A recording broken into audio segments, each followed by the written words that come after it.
Hello नमस्ते सत श्री अकाल केम छो once again welcome back to Ranker sir in the form of dear but English medium group tuition.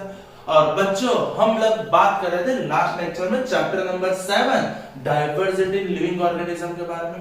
तब diversity in living organism में हम already काफी फिल्म पढ़ चुके हैं जिसमें हमें ये समझा था कि ऑर्गेनिज्म जो है वो लिविंग ऑर्गेनिज्म बहुत वाइड रेंज में, एक छोटू सा कीड़ी भी है और बड़ा सा ब्लू व्हेल भी है, हमारे पास ह्यूमन भी है, हमारे पास मंकी भी है, हमारे पास ऐसा समझ लो बर्ड्स भी है।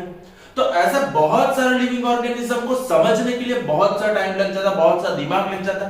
तो उसी वजह से क्या किया था हमने, जो भी ऑर्गेनिजम्स है ना उसको क्लासिफाई किया था to the 5 kingdom. Okay, protista, monera, fungi, plantae, animalia. जिसमें से सिलेबस के रिडक्शन की वजह से क्या हुआ, हम एनिमेलिया किंगडम पे डायरेक्ट आ गए थे, जिसमें आज हम पढ़ने वाले, देखो नेक्स्ट। आज हम लोग पढ़ने वाले आर्थ्रोपोडा के बारे में। देखो आर्थ्रोपोडा समझ लो, पोडा मींस ऑर्गन, पोडा का मतलब क्या होता है बेटा, ऑर्गन। आर्थ्रो मींस जिसका ऑर्गन, एक आर्थ्रो मींस ऑर्थोपेडिक टाइप है, जिसके जॉइंट्स है। जैसे हमारी बॉडी में जॉइंट्स होते हैं, देखो ठीक है, आप लोग देख सकते हो जॉइंट्स है ना।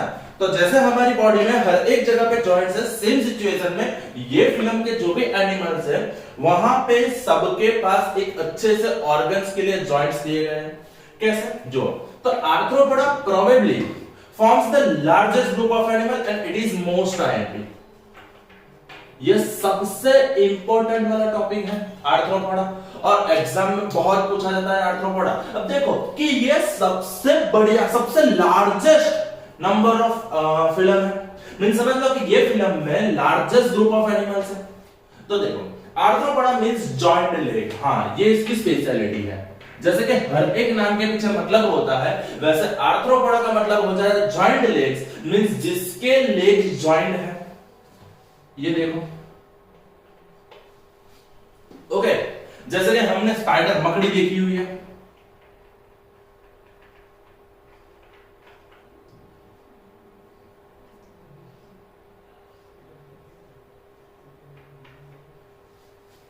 हाँ तो देखो ये मकड़ी है, उसके लेग्स क्या होते हैं, जॉइंट होते हैं, जॉइंट होते हैं, जिसमें जॉइंट्स होते हैं इस तरह से, joints. Thus animal of this column have joint leg, यानी जिसके लेग्स में जॉइंट्स है। Now this animals are bilateral symmetrical, ये कॉमन पॉइंट आ जाएगा, यानी जैसा वो लेफ्ट है वैसा ही वो राइट होगा, सेम सिचुएशन में। अगर and their bodies are segmented, हाँ तो नेमाटोडा में हमने समझा था कि बॉडी का सेगमेंट्स हो रहा, तो सेम सिचुएशन में यहाँ पे क्या हो रहा है कि बॉडी के सेगमेंट्स हो रहे हैं, बॉडी टुकड़े में बन रही है। जैसे कि समझ लो हमने ये समझा था अर्थवर्म के बारे में कि ये इस तरह से, तो उसमें सेगमेंट्स क्लियर दिखाई देते हैं। तो उसी तरह उनकी बॉडी भी, यानी आर्थ्रोपोडा बायलैटरल सिमेट्रिकल है, ट्रिप्लोब्लास्टिक है, वो मोस्टली सेगमेंटेड है। वो मोस्टली कैसे है, सेगमेंटेड है। इतनी बात समझ में आ गई। मेन 3 पॉइंट्स तो कॉमनली हमें लिखने ही है। सबसे पहले वो क्या आएगा, बायलैटरल सिमेट्रिकल, ट्रिप्लोब्लास्टिक, और साथ में मेनली वो क्या है, लार्जेस्ट ग्रुप ऑफ एनिमल वाला फिल्म है। इतनी बात समझ में आ गई। उसके बाद जॉइंट लेग है, बॉडी सेगमेंटेड है। अब देखो और एक्स्ट्रा पॉइंट में that is open circulatory system. अब देखो ओपन सर्कुलेटरी सिस्टम हम किसको बोलेंगे, जिसमें हार्ट और लंग्स, समझ लो लंग्स यानी हमारे फेफड़े, हार्ट यानी हमारा दिल, जिसमें हार्ट और लंग्स एक दूसरे से कनेक्टेड नहीं होते, उसको बोलते हैं ओपन सर्कुलेटरी सिस्टम। और हमारी सर्कुलेशन सिस्टम कैसे होगी, क्लोज, क्योंकि हमारे हार्ट्स और हमारे लंग यानी फेफड़े और दिल एक दूसरे के साथ जुड़े हुए हैं। तो जिसमें भी समझ लो कि लंग्स यानी फेफड़े और हार्ट जुड़ा हुआ नहीं है, उसको बोलते हैं ओपन सर्कुलेटरी सिस्टम, जिसमें पूरा ब्लड एक ही साइकिल में सर्कुलेट हो रहा है।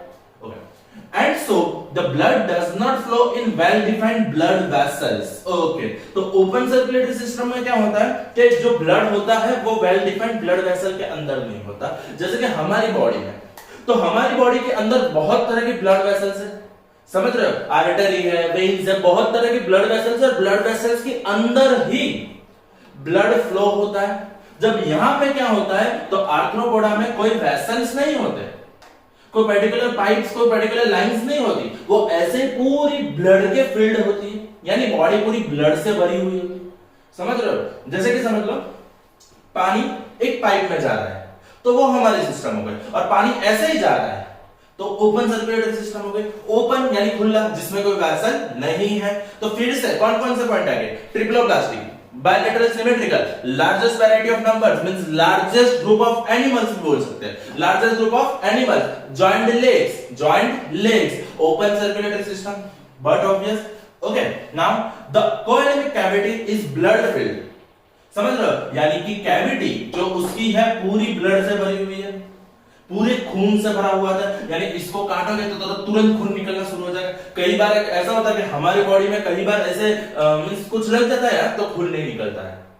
क्यों? क्योंकि खून वेसल के अंदर है, बॉडी के अंदर नहीं है। सो एग्जांपल प्रॉन्स यानी झींगे, बटरफ्लाइज यानी तितलियां, हाउस फ्लाइज मक्खी, स्पाइडर, स्कॉर्पियंस, क्रैब्स, ये सब आर्थ्रोपोडा है, यानी जिसके लेग्स जॉइंट है। जैसे हमारी बॉडी के अंदर अलग अलग तरह के जॉइंट्स है, उसी तरह इनके पास कैसे जॉइंट लेग्स हैं। ओके, अभी हम आगे मूव करेंगे। सो अब आगे का जो टॉपिक है वो है हमारा सेफालोपोडा।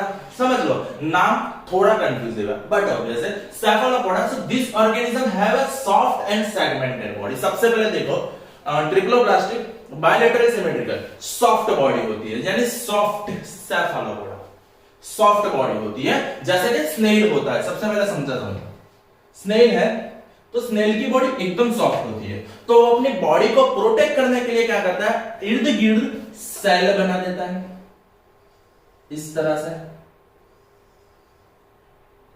समझ रहे हो?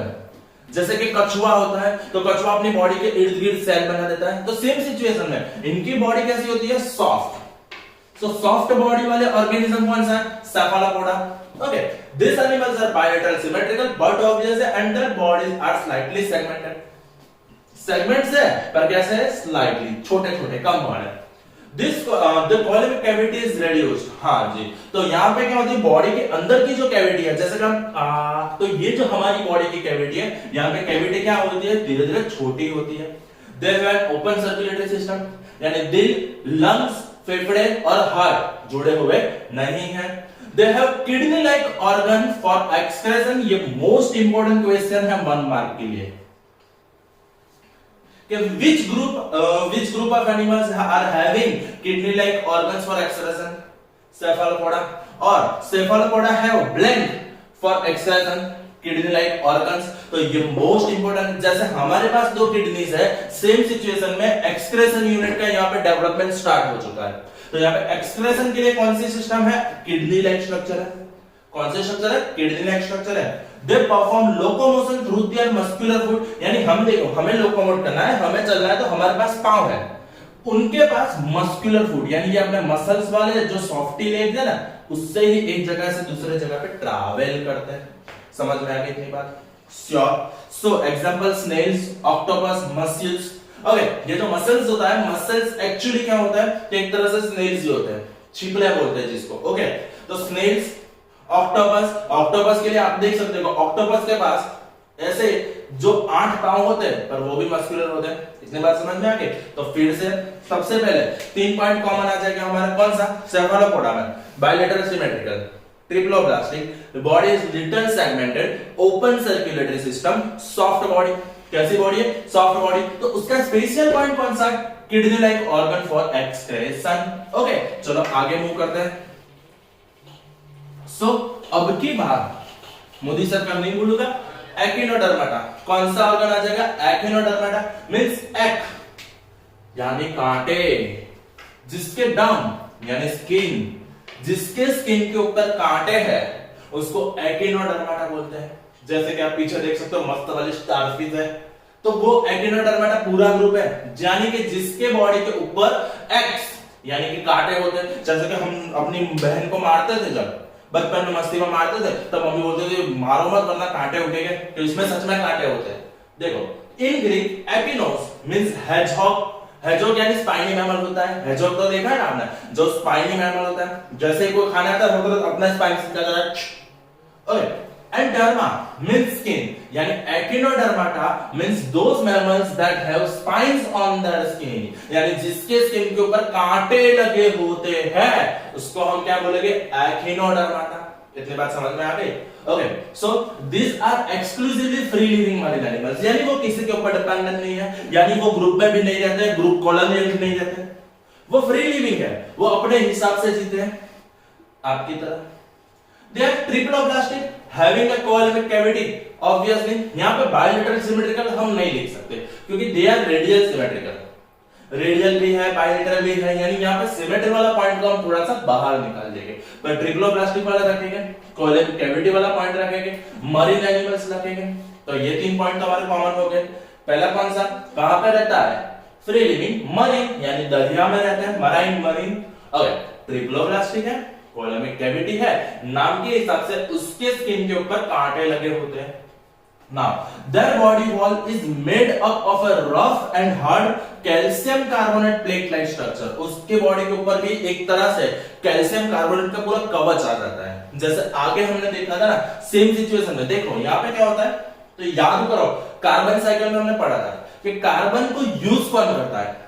तो सबसे पहले प्लांट्स जो भी होते हैं वो अपने रेस्पिरेशन के लिए, यानी कि समझ लो फोटोसिंथेसिस के लिए कार्बन डाइऑक्साइड का इस्तेमाल करते हैं, याद करो 15 चैप्टर। और उसके बाद दूसरा था मरीन एनिमल्स कैल्शियम कार्बोनेट का कवच बनाने के लिए, ये रहे वो मरीन एनिमल्स। तो उनकी बॉडी के ऊपर क्या होता है? रफ एंड कैल्शियम कार्बोनेट का कवच होता है।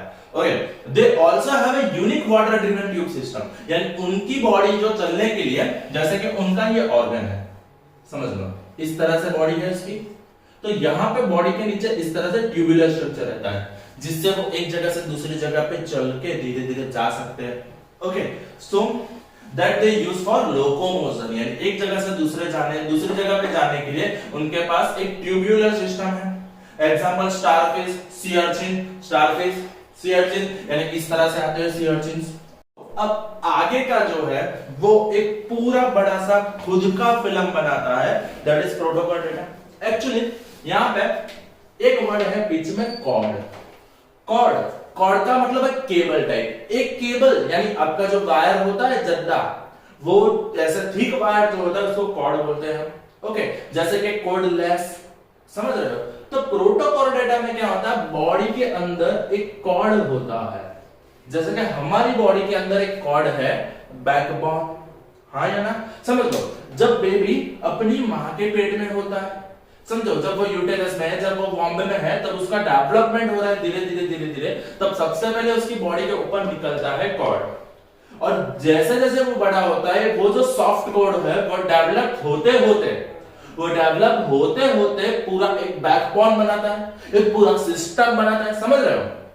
तो समझ लो यहां से अब इसके बाद जितने भी फिल्म आ रहे हैं, इसके बाद जितने भी क्लासेस आ रहे हैं, वो सब में प्रोटोकॉर्ड होगा ही होगा, यानी उसके पास बैकबोन होगा। तो आगे के जो भी थे उसमें कहीं पे बैकबोन की चर्चा ही नहीं हुई थी, उसके पीछे के कोई सपोर्ट सिस्टम के बारे में बात ही नहीं हुई थी। समझ लो कि हम लोग एक जगह से दूसरी जगह पे चल के जा रहे हैं, दैट इज ऑफ बैकबोन। हाँ, अगर बैकबोन ही नहीं होता तो हमारी बॉडी पूरी इस तरह से एक जगह पे कलेक्ट हो जाती है, फिर ऐसे दबड़ते जाते, पर नहीं, हमारे पास सपोर्ट सिस्टम में बैकबोन है, और बैकबोन की वजह से हम लोग ऐसे स्ट्रेट खड़े रह सकते हैं। समझ रहे हो इतनी बात? ओके, समझ लो। आगे की बात करते हैं। ऑक्टोपस, क्या आपने ऑक्टोपस में बैकबोन देखा है? नहीं। स्टारफिश में बैकबोन देखा? नहीं। किसी में भी बैकबोन नहीं था। लेकिन अब के बाद जितने भी क्लासेस आएंगे, हर एक के बाद हर एक के पास एक सॉफ्ट और हार्ड कॉर्ड होगा। तो समझ लो, प्रोटोकॉर्डेटा एक पूरा अलग फिल्म है। these animals are marine animals, तो ये कैसे हैं? मरीन एनिमल्स, और साथ में bilateral symmetrical triploblastic having coelomic cavity, यानी ये 2 पॉइंट आपको कॉमनली लिखने ही है हर एक में। हाँ, animals of this division possesses notochord, यानी उसकी बॉडी के पीछे एक पूरा नोटोकॉर्ड आता है, जैसे कि आप पीछे देख सकते हो यहाँ पे वीडियो में। तो ये जो एक्सरे निकाला है, जिसमें पीछे ये पिंक वाला पूरा नोटोकॉर्ड है, देख लो। अब ये जो नोटोकॉर्ड है, ये नोटोकॉर्ड की वजह से एक पूरा बैकबोन सपोर्ट बनता है, देख सकते हो आप लोग। तो ये जो है, they are vertebrates obviously, and they may not have a proper notochord present at all states of the life for the entire length of animal. यानी कई बार क्या होता है ये बैकबोन रहता है, कई बार क्या होता है बैकबोन कॉर्ड बन के रह जाता है, तो कई बार कॉर्ड गायब हो जाता है। यानी स्टार्टिंग के स्टेज में ये प्रोटोकॉर्ड था, लेकिन जैसे ही उसका डेवलपमेंट हो, जैसे ही वो इवॉल्व होने लगे, बड़े होने लगे, वो नोटोकॉर्ड गायब हो गया, वो बैकबोन में कन्वर्ट हो गया। समझ रहे हो? So, notochord is a long rod-like supporting structure. Obviously, notochord क्या है? Long rod-like supporting structure that runs along the back side of the animal. यानी हमारे जो बैकबोन है, उसी तरह से यहाँ पे ये जो हमारे एनिमल्स है, उसके बैकबोन में पूरा rod-like एक स्ट्रक्चर होता है, वो होता है प्रोटोकॉर्ड। इतनी बात समझ में आ गई? So, notochord separates the nervous tissue from the gut. ये इसका फायदा है। जैसे कि समझ लो कि हमारी बॉडी की जो नर्वस सिस्टम है, नर्वस सिस्टम यानी जो ब्रेन होता है, ब्रेन के साथ जो पूरा एक सिस्टम बनता है, तो ये नोटोकॉर्ड क्या करता है, जो नर्वस सिस्टम है वो नर्वस सिस्टम को अपने गट यानी डाइजेस्टिव सिस्टम से अलग करता है। वरना अपने डाइजेस्टिव सिस्टम, इन एनिमल्स की डाइजेस्टिव सिस्टम और नर्वस सिस्टम साथ में चली जाती है। तो जैसे हम खाने खाते हैं ना, हमें गुदगुदी होती, क्योंकि हमारा नर्वस सिस्टम हमें सिग्नल भेजता है भाई अंदर क्या ओके पर लेकिन क्या होता है, गट पूरा नर्वस सिस्टम से अलग है, इसलिए हमें ये सब फील नहीं होता। It also provides a place for muscles to attach for ease of movement. अगर ये है तो मसल्स इजीली मूवमेंट कर सकते हैं, हम बैठ सकते हैं, हम खड़े रह सकते हैं, just because of notochord. Same situation में इनके पास भी ये इजीली जो मूवमेंट कर पा रहे हैं, ये इजी मूवमेंट के लिए इनके पास क्या है, नोटोकॉर्ड है। ओके आपको एक ही एग्जांपल याद रखना है, बालानोग्लोसस। ओके आपको ना तो एम्फिक्सस याद रखना है, ना तो हर्डामनिया याद रखना है, आपको सिर्फ एक ही याद रखना है, बालानोग्लोसस, जो पीछे पूरा स्ट्रक्चर दिखा है। समझ रहे हो? ओके तो देखो कॉमन पॉइंट्स, मैंने पहले भी बोला बहुत सारे क्लासेस हैं, बहुत सारे फिल्म्स हैं, हर एक के कॉमन पॉइंट्स याद रखो और नाम के हिसाब से उसका मेन प्रॉपर्टी लिखना सीखो। जैसे कि इसके कॉमन पॉइंट है, हाँ भाई ये मरीन है, हाँ भाई ये ट्रिप्लोब्लास्टिक है, हाँ यार ये ऑब्वियसली बायलैटरल सिमेट्रिकल है, और उसके बाद स्क्वायर कैविटी है, तो 4 पॉइंट तो आपको ऑलरेडी हो गए।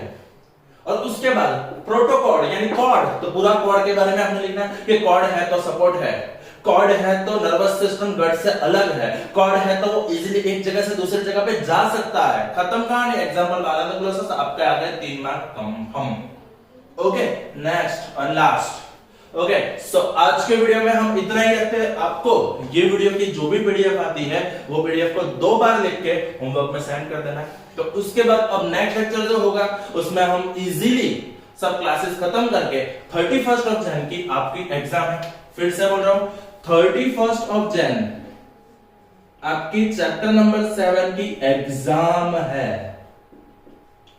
ओके तो आज के वीडियो में इतना ही। Homework 2 times, prepare for the exam. Thank you. That's it from my side. Bye bye. You're a superhero.